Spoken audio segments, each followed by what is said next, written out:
Halo Sobat Anime. Di video kali ini Petualang Anime akan membahas pembahasan Danmachi Perjalanan Menjadi Yang Terkuat Part 1 yang berisi Otar adalah nama pemberian Freya, serta Otar berencana mengalahkan Mia untuk menjadi yang terkuat.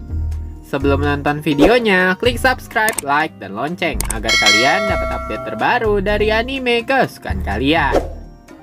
32 tahun yang lalu sebelum story utama dimulai, diketahui Otar lahir ke dunia setelah menjalani hidupnya sebagai salah satu anak yang ditelantarkan oleh orang tuanya.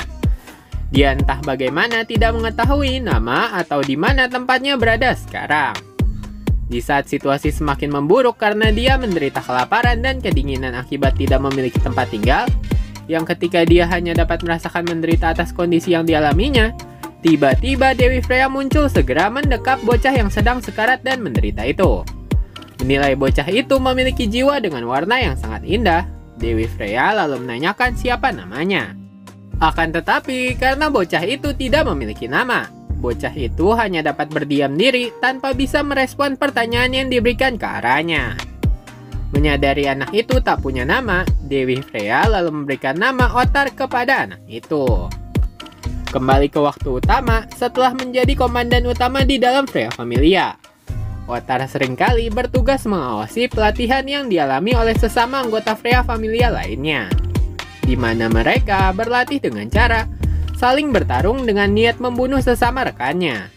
Melihat metode pelatihan yang dilewati oleh rekan-rekannya, Otar mengingat di masa lalu dia juga pernah berada dalam posisi yang sama.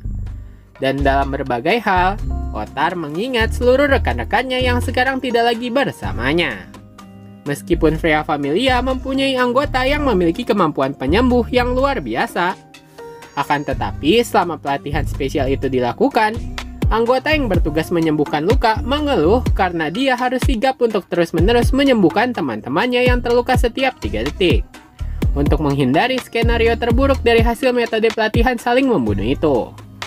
Di dalam hati, Otar kurang setuju dengan cara pelatihan yang diberikan kepada rekan-rekannya. Namun, karena sistem pelatihan itu merupakan saran yang diusulkan oleh Dewi Freya, maka Otar tidak dapat menolak kehendak dewinya. Seiring berjalannya waktu, semakin terlihat perbedaan suasana di antara Freya Familia dengan kelompok Familia lainnya, yang mana tidak seperti kelompok Familia pada umumnya yang saling peduli dengan kondisi sesama rekannya. Di dalam Freya Familia, anggota familianya justru mengedepankan keinginan dewi mereka, dan tidak memperdulikan sesama rekan-rekan sesama anggota familianya. Setelah melakukan rutinitas yang mengawasi pelatihan yang diikuti oleh seluruh anggota familianya, Otar lalu memutuskan untuk mengunjungi Dewi Freya di kamar pribadinya. Setelah bertemu dengan Dewi Freya, Otar lalu meminta izin kepada Dewi Freya bahwa Otar berencana untuk pergi berlatih di dalam dungeon. Menanggapi permintaan Otar, Freya lalu mengingat insiden yang terjadi beberapa saat yang lalu, yang mana di saat itu Otar memaksakan diri untuk bertarung seorang diri di lantai 49 dan menantang bos monster di sana yang bernama Balor. Meskipun pada awalnya Otar dapat mengimbangi pertarungan dengan bos monster tersebut, namun pada akhirnya Otar tidak berhasil mengalahkan bos monster tersebut, dikarenakan kondisinya telah mencapai batas maksimum. Menerima luka parah di sekujur tubuhnya, Otar lalu memutuskan melarikan diri dari lantai 49 dan kembali ke markas Freya Familia dalam luka parah.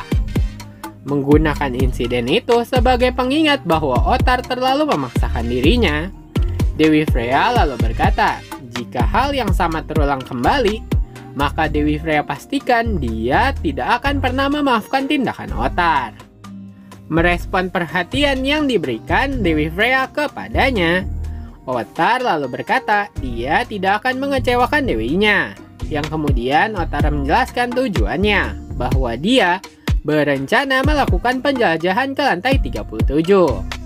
Melihat Dewi Freya tidak menanggapi keinginan Otar lalu menjelaskan alasan dia tertarik menjelajah ke lantai 37 dungeon, karena beberapa saat yang lalu dia mendengar Ice Wallenstein berhasil mengalahkan bos monster di lantai 37 yang bernama Udaeus, yang mana selama pertarungan Ice dengan bos monster tersebut, tersiar kabar bahwa bos monster Udaeus membawa sebuah senjata, yang membuat Otar semakin tertarik untuk bertarung dengan bos monster tersebut agar dapat memiliki senjata itu.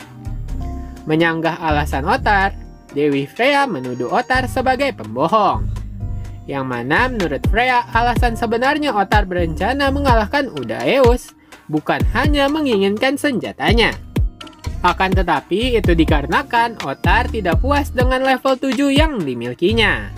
Oleh karena itu, Otar ingin melampaui pencapaian Ais yang berhasil mengalahkan monster Udaeus dalam pertarungan 1 lawan 1. Mengakhiri tanggapannya atas permintaan Otar, Dewi Freya lalu mengizinkan Otar untuk bertualang dan meminta Otar untuk menjadi semakin kuat demi dirinya. Berterima kasih atas perhatian yang diberikan Dewi Freya, Otar lalu mengingat kejadian setelah dia diselamatkan Dewi Freya dari gang kumuh saat dia hampir meninggal. Tak lama setelah itu, Dewi Freya merawatnya, bahkan menyediakan tempat tinggal dan segala yang dibutuhkan Otar untuk bertahan hidup. Merasakan kebaikan dan kehangatan yang tak pernah dia rasakan sebelumnya, Otar lalu memutuskan untuk mendedikasikan hidupnya untuk Dewi Freya.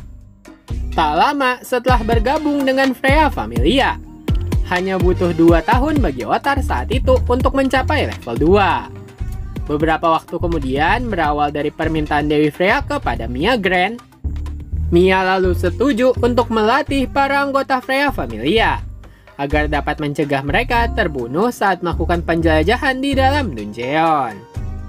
Namun, tak berselang lama setelah Mia bergabung dengan Freya Familia, Mia justru mendapat tugas menjadi komandan utama Freya Familia untuk saat itu. Hari-hari berlangsung seperti biasanya, di mana Otar selalu menghabiskan waktunya untuk berlatih bertarung menghadapi Mia setiap hari.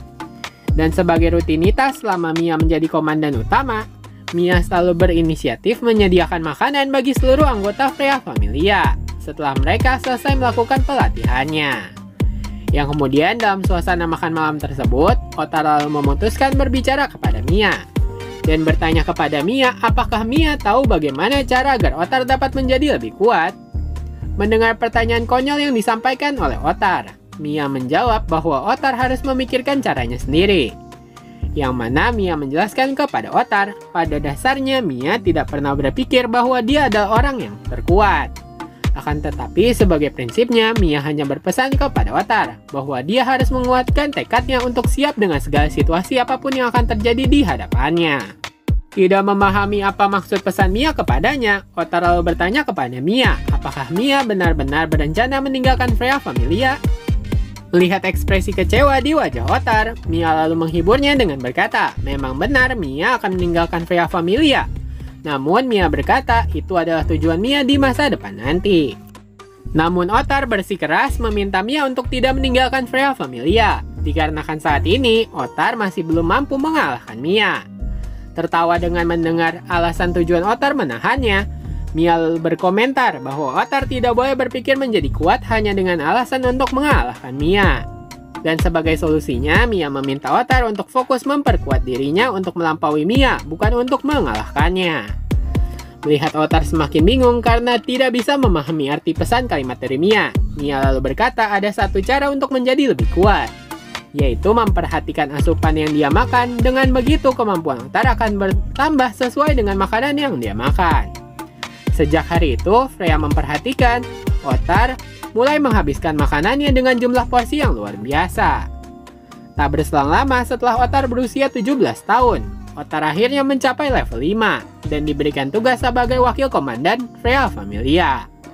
Di waktu itu, Dewi Freya mulai merekrut Hedin Selan, Hogni Ragnar, Gulliver bersaudara, serta Allen dan Anya Fromel untuk bergabung ke dalam familia mereka. Tak disangka, para anggota baru itu dapat dengan cepat berkembang pesat dan menjadi lebih kuat dan hampir menyaingi pertumbuhan yang Otar alami. Dan di saat itu pula, Mia memutuskan untuk meninggalkan Freya Familia. Sementara kota Orario berada dalam masa terpuruknya. Mayoritas anggota Freya Familia yang lebih kuat dari Otar meninggal dalam insiden tersebut. Yang kemudian di waktu yang sama, Anya tiba-tiba menghilang dan meninggalkan Allen Fromel. Dan pada akhirnya, Freya Familia mulai menduduki singgasana sebagai salah satu familia terkuat di kota Orario. Dan sebagai petualang terkuat di dalam Freya Familia, Otar secara resmi mendapat tugas sebagai komandan utama Freya Familia.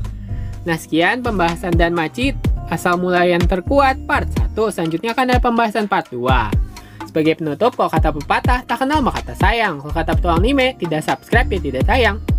Jangan lupa subscribe, like, dan komen agar petualang anime dapat semangat untuk menayangkan video-video menarik tentang anime kesukaan kalian. Terima kasih sudah menonton, sampai jumpa.